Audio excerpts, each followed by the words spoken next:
toda vez em que um corpo com massa, tá, ele se desloca, né, com uma certa velocidade, você pode associar este corpo com que a gente diz uma certa quantidade, tá, a este movimento.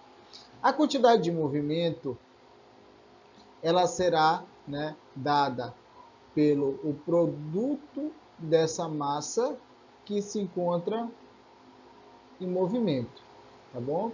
Em movimento. Observe que o vetor velocidade e o vetor quantidade de movimento estão apontando para a mesma direção. Elas são grandezas vetoriais, tá? E, portanto, elas têm a mesma direção e o mesmo sentido, tá bom? Uma vez que a massa é um escalar positivo. Então, a quantidade de movimento ela é dada pelo produto da massa pela tua velocidade. Todos nós sabemos que é muito mais difícil parar um caminhão pesado do que um carro que esteja se movimentando porque com a mesma rapidez. Por quê? Porque a massa do carro ele é menor, não é isso? Isso se deve ao fato de o caminhão ter mais inércia em movimento, ou seja, quantidade de movimento, tá? Como eu falei anteriormente, né? Quantidade de movimento é a grandeza física vetorial relacionada com a massa de um corpo e sua velocidade. A quantidade de movimento ou momento linear, tá bom? É a outra forma, outro sinônimo para a quantidade de movimento, é dada pela expressão, né, produto da massa pela velocidade, aí, onde que é a quantidade de movimento, né, m a massa e v a velocidade. A quantidade de movimento é dada em quilogramas por metro por segundo. Falaremos de impulso agora. Ao empurrarmos um carro, por exemplo, quanto maior a intensidade da força e o tempo de atuação dessa força, maior será o impulso aplicado no carro. Então, tu nota o seguinte, não é isso? Que o impulso ele vai ser diretamente proporcional tanto à força sendo aplicada no veículo, né? Tanto essa intensidade, né, de força F aqui aplicada ao veículo, né, quanto o tempo que você vai estar, né, aplicando essa força aqui, tá? Então, sabemos também, né, que a força é uma grandeza vetorial, o impulso também vai ser uma grandeza vetorial que vai possuir a mesma direção e o sentido da força. Agora há pouco, né, vimos que a quantidade de movimento ela tem a mesma direção e sentido que a velocidade. Aqui já é o impulso. O impulso tem a mesma direção e sentido que a força aí, né? E aí o carro ele vai variar essa quantidade de movimento aí. Uma curiosidade, não é isso? Canhões de longo alcance possuem canos compridos. Quanto mais longo este cano, maior a velocidade emergente da bala. Isso ocorre porque a força gerada pela explosão da pólvora atua no cano longo do canhão por um tempo mais longo, tá? Observe que esse tempo aqui ele é maior. Então, o que acontece? Isso aumenta o impulso, né? Isso uma vez que o impulso, né, é força vezes o intervalo de tempo, né, aplicada na bala do canhão. O mesmo ocorre com rifles em relação aos revólveres.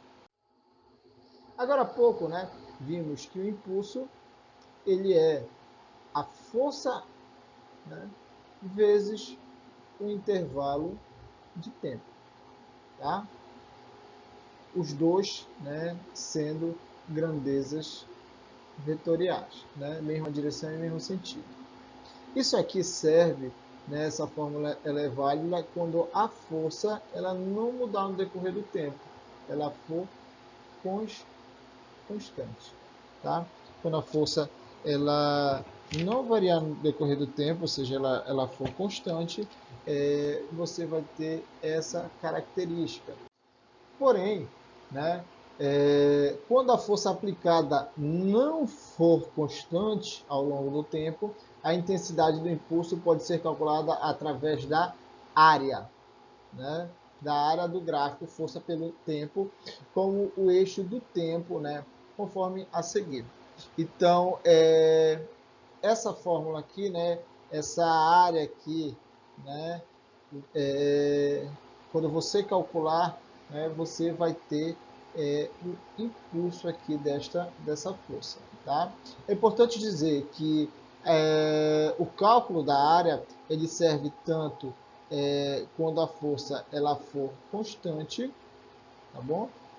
Né? Então, aqui só serve, né, a fórmula quando a força for constante. Mas aqui ela serve quando ela for constante e quando ela não for constante, quando ela variar aqui, tá?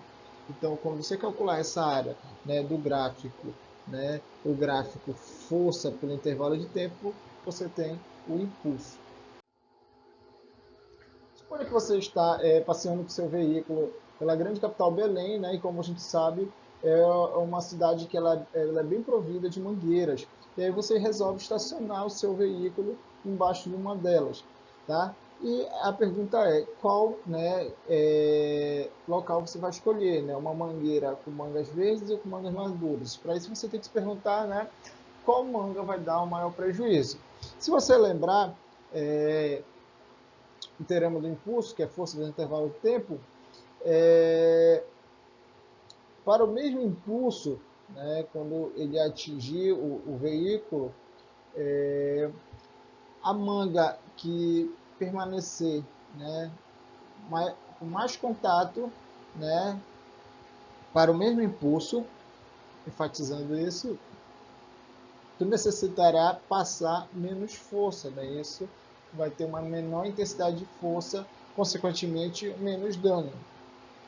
E aí é o seguinte, né? Pela característica de uma manga madura, ela ser mais maleável, então ela passará um intervalo de tempo maior, tá? Que a manga verde. Então ela vai dar menos prejuízo. Já a manga verde, né, dará mais prejuízo. Então você preferiria cair no seu veículo uma manga madura, que ele vai só sujar, do que uma manga verde que vai amassá-lo. Uma vez que nós aprendemos o que seria a quantidade de movimento e o que seria o impulso, vamos agora correlacioná-lo. Para isso, né, você tem um veículo de massa M se deslocando aí. Tá? Inicialmente, tá, esse veículo tem uma velocidade inicial V0, tá? E, consequentemente, já que ele tem massa e velocidade, ele tem uma quantidade de movimento inicial aí também. Tá? Suponha agora que neste veículo você esteja imprimindo uma certa intensidade de força nele durante um intervalo de tempo. Força vezes intervalo de tempo é o impulso. Então, a partir do momento que você, nesse veículo que já estava se deslocando, imprimiu uma força sobre o intervalo de tempo e você impulsionou-lo, né, esse veículo, você mudou essa velocidade. Agora ele passa a ter uma outra velocidade final aí, consequentemente, né, associada, né, massa vezes velocidade, ele tem uma quantidade de movimento final. Tá? Bom, se não existisse essa força nesse intervalo de tempo, você não teria esse impulso. E, consequentemente, você teria essas duas quantidades aqui iguais. Né? Essa variação dessa quantidade seria quanto? Seria zero. Não ia ocorrer variação da quantidade de movimento. Porém, não é isso que está acontecendo. Não é isso? Tá?